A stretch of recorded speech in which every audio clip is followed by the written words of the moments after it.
everyone. Thanks for checking out the PRP project. My name is Jill. This is my YouTube channel where for the next year I am going to be doing a series of at-home PRP facials with microneedling, and I'm going to abstain from all other cosmetic procedures like Botox and fillers.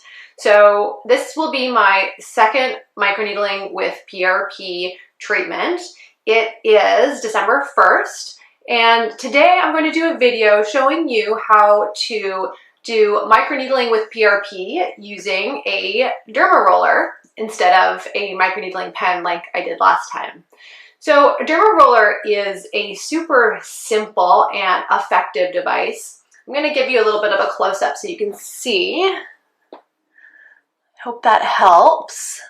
It's basically a drum with a series of stainless steel or surgical steel needles that do the same thing that a microneedling pen would do, but it's manual, it's not electric.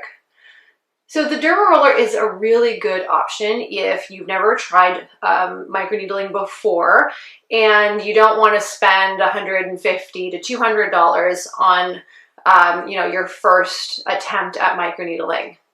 You can buy a really good Dermaroller on Amazon or wherever for around $20. So the Dermaroller that I'm going to be using today is a 1.5 millimeter depth. If you watched my last video, you saw that when I used the microneedling pen, I was going between depths of about 0.5, 0.75, and 1.75. So the Dermaroller is kind of in that sweet spot for me. I'm not going to be using it too close to my eye area, or at least if I do, I'm going to be applying a little bit less pressure than I normally would.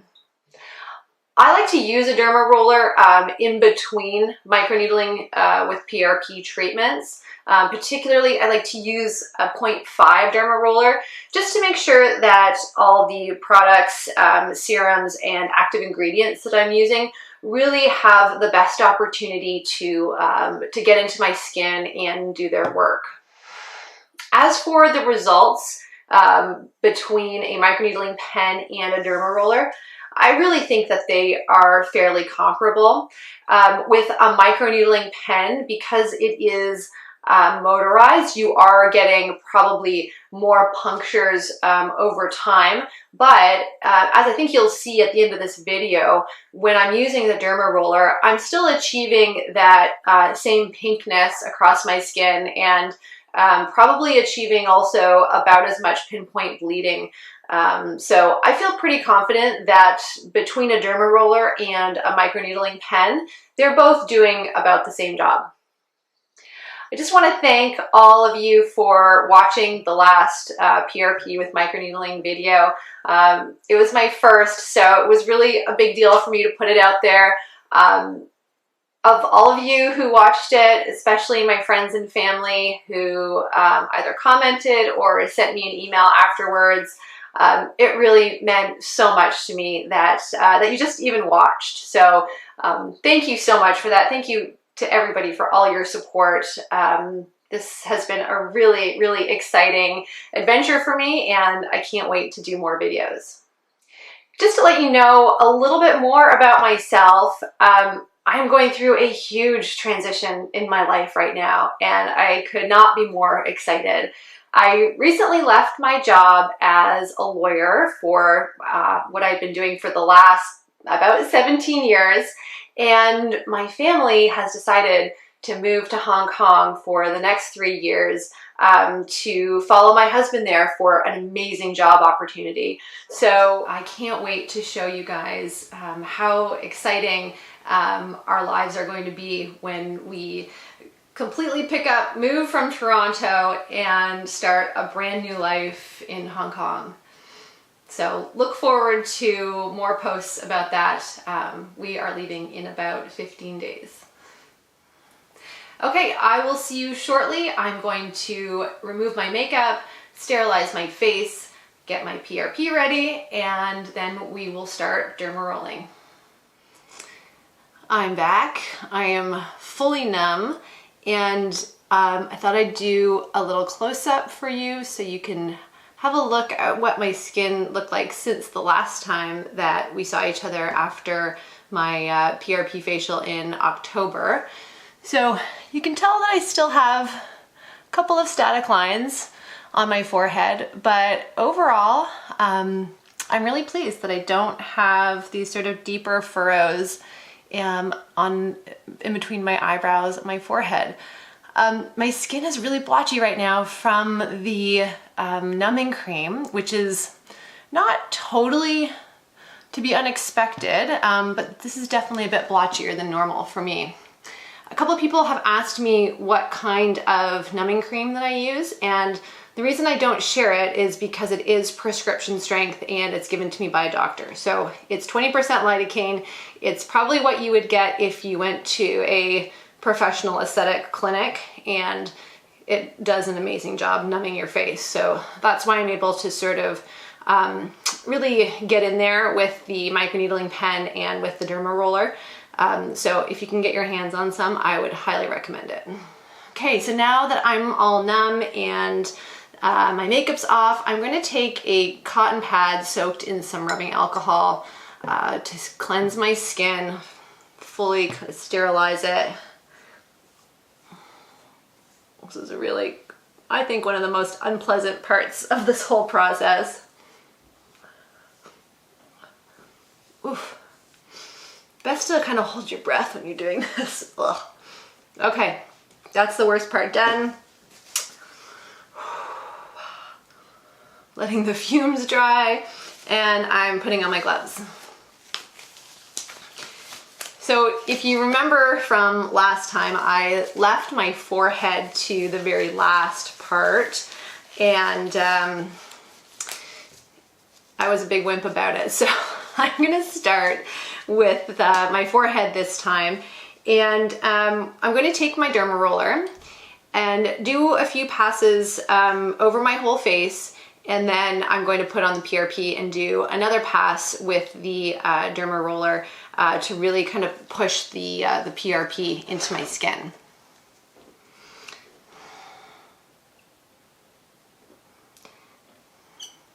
Pretty good so far. It's prickly, but not that bad. So the technique that I like to use when I'm using the Dermaroller is to do 1, 2, 3, 4, 1, 2, 3, 4 in the opposite direction. So that's giving me like a mild redness.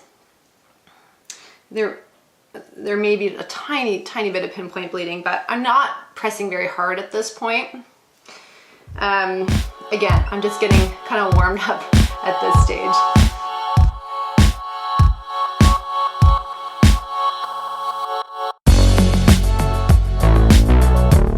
If you've ever had Botox injected into your forehead, you'll probably remember that it makes like a bit of like a popping sound when they put the needle into your skin. The Dermaroller also kind of does that, so don't be alarmed if you hear kind of just like a little, like almost like a crunching sound. But according to my esthetician, she said that just means your skin is hydrated. So take that for whatever it's worth. So a little bit of pinpoint bleeding up there.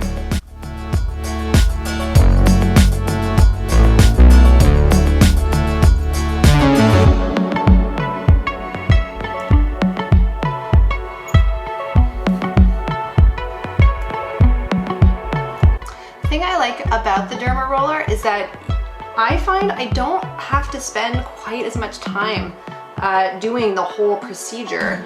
I seem to get the result that I'm looking for, which again is that, you know, that pinkness to that shows you that your skin has or some of the pinpoint bleeding, I guess, but that overall pinkness that shows that you've got those microchannels in your skin that will then accept the PRP.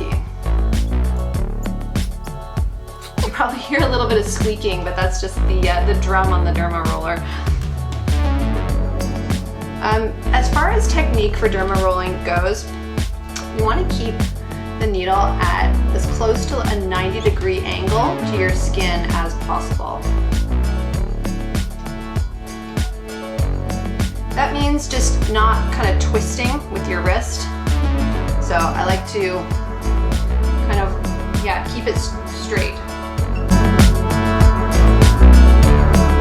Again, because I really want to focus on my 11 lines, I go a little bit deeper in that area.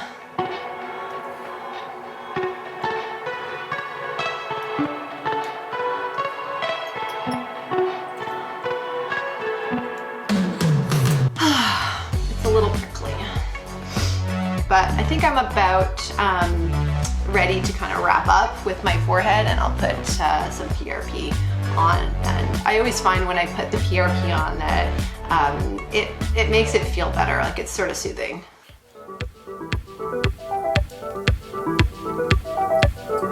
Again, don't forget your eyebrows. I always have this tendency to want to lift my eyebrows when I'm doing this. Try to keep your muscles as relaxed as possible. The last thing you want is to be moving when the Dermaroller is in place.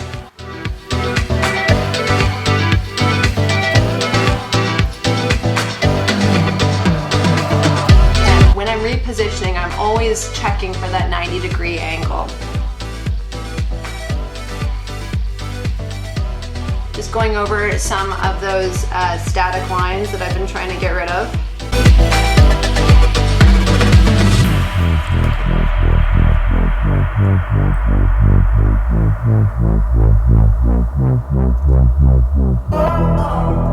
Okay, and I'm ready for my first application of PRP.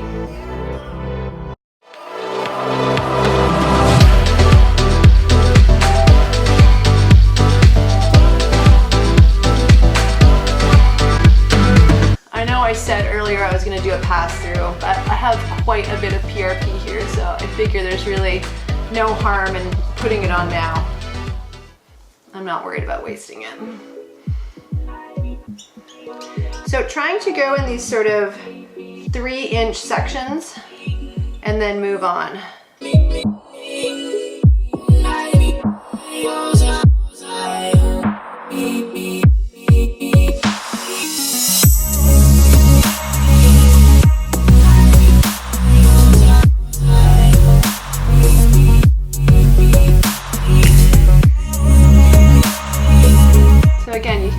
Can get into the eye top and with the Dermaroller, but you'd have to be a little more precise because it is such a big tool.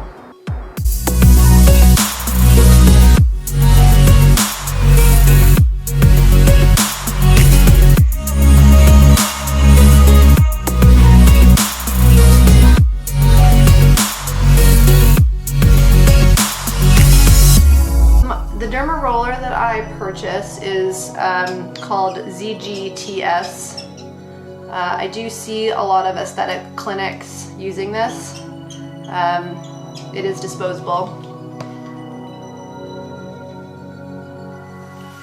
I typically use mine for a couple of sessions before I throw it out. Always sterilizing at the end and before I use it again.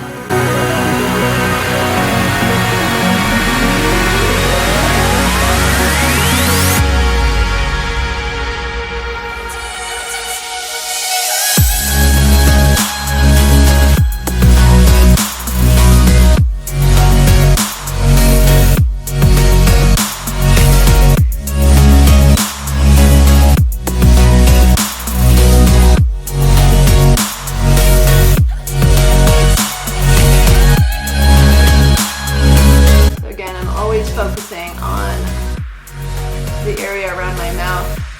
Those nasolabial folds they're a tricky spot to get, but that's my first sort of sign of aging, I think, is when I get those deeper lines. That in my forehead.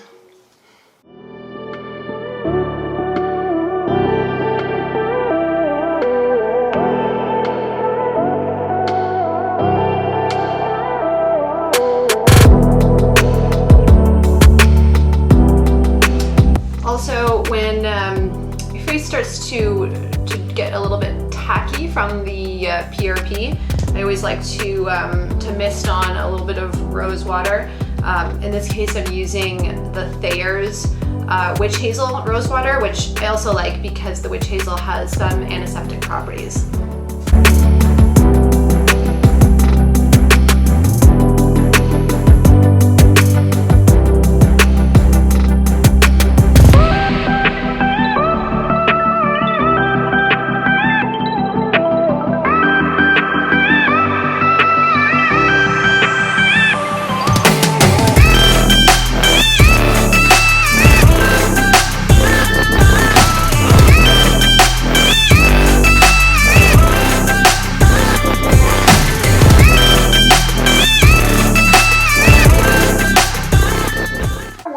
In the fleshier parts of your face with the Dermaroller, you do have to apply a bit more pressure.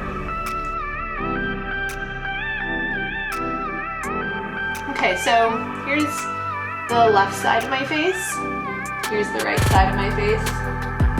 Pretty good pinkness happening over on the left side. I think I'm ready to start the right. But I will do an application of PRP on the left.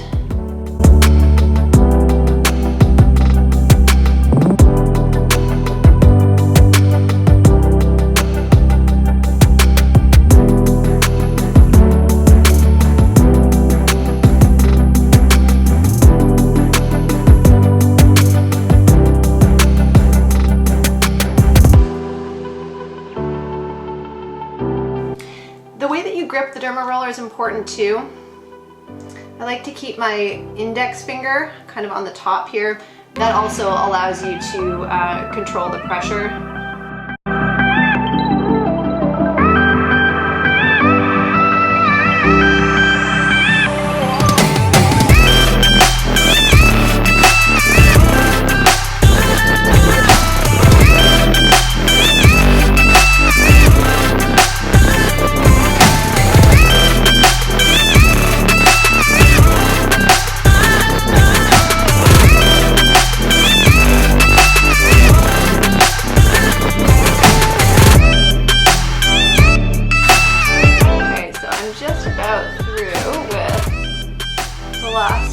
PRP.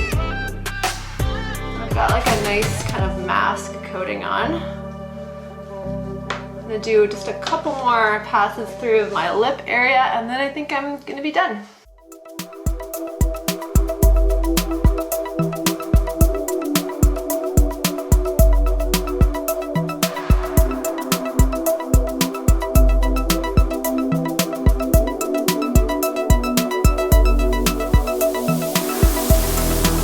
What I'm trying to do is really just to kind of work on the border around my lip a little bit, not actually like applying much pressure at all on the actual lip. And it's sensitive, so especially if you have it under your lips, it's not the most pleasant.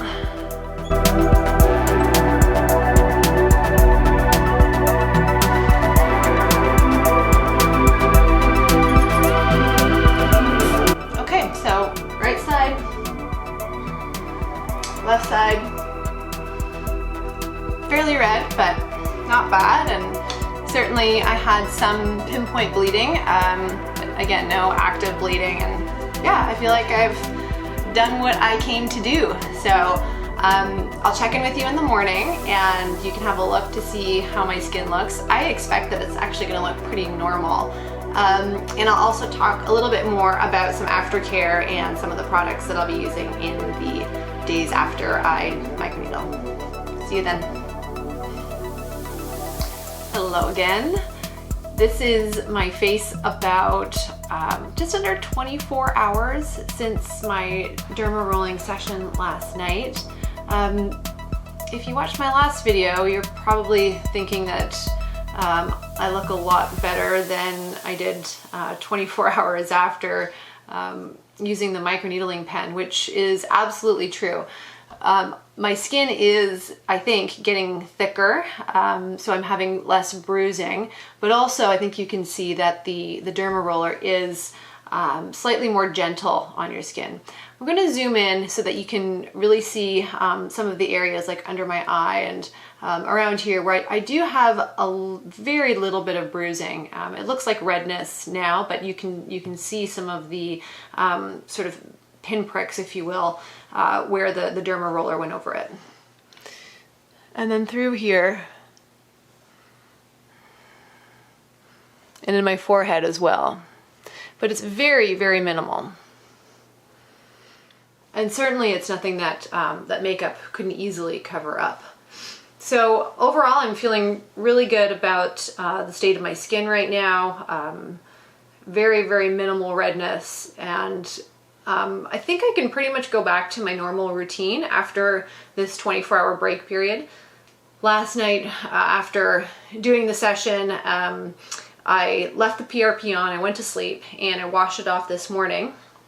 And the first thing I did was I applied this Copper Amino Isolate Serum by Deciem. I think you can see that.